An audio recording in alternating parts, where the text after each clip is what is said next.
Hi, I'd like to teach you about how to match the graph of an exponential and logarithmic function to its corresponding equation. In this particular question, it only has logarithmic equations listed, but I'll teach you the logarithmic method as well as the exponential method of matching the graph to its equation, because other problems will have both of those. First off, the easiest way is to understand what the numbers on the outside, the negatives, do. So understanding how a graph is translated when you add negatives or add numbers or subtract numbers to the insides and outsides of the equation. In this setup, I've showed in blue the exponential form and in black the logarithmic form. There are two things. First off, you have the asymptotes. That's the first thing you need to recognize about logarithmic and exponential equations.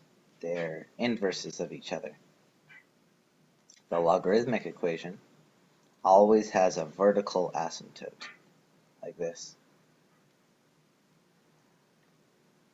When you have an exponential, it always has a horizontal asymptote.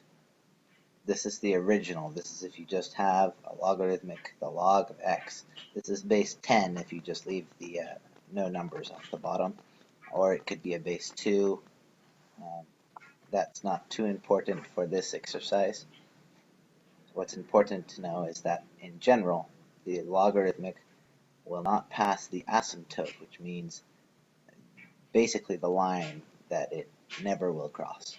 It will never touch this line. It'll just get really close. So that's the basic form of the logarithmic function. If you add a 1 to the outside, so not inside the parentheses, it shifts this part up.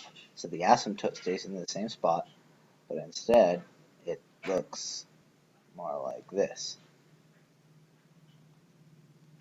If it's in the inside, it will shift the asymptote to the left if it's positive and to the right if it's a negative one. So it will look just like this one, just shifted to the left, like this. If it's a negative on the inside, then it flips it around the asymptote here, like this.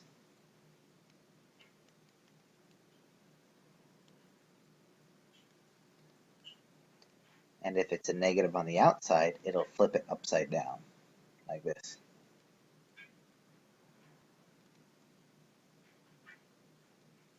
The exponential is very similar. That's why it's so important to understand the way that these equations are moved when you or changed when you add the negatives and the adding of numbers. So instead of having a horizontal or a vertical asymptote, you'll have a horizontal asymptote like this. That's what those look like. This one's the same way. It just shifts up one. This one just shifts to the left one, so it's more like this. This one flips left and right, so instead of the tail going to the left, it's the tail going to the right, like this. And this one flips upside down, like this.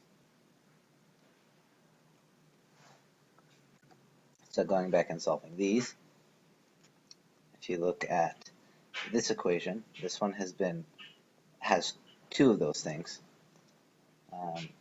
For instance, if you look at A, it's been flipped to the left, so we know that it has to have a negative on the inside next to the x, because it's pointing to the left. These are all logarithmic functions, remember.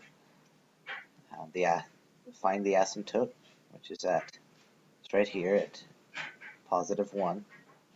It's been shifted to the right one, and it's facing to the left, like that one. So that's right for A. if it is, let's see, this one has an asymptote at 0, but it's stretched out. Let's see. That could be, or it's lowered. Let's see. That would be this one. So remember, adding the -2 shifts the entire thing down. And with this one, it's been shifted to the right. So this is the only one that shifts to the right. 1. And it's positive, so it's still facing that direction. And it shifts up 1 as well. This one hopefully is right, because these three are right, because it shifts everything up 1. So this shifted down 1 or down 2. This shifts up 2.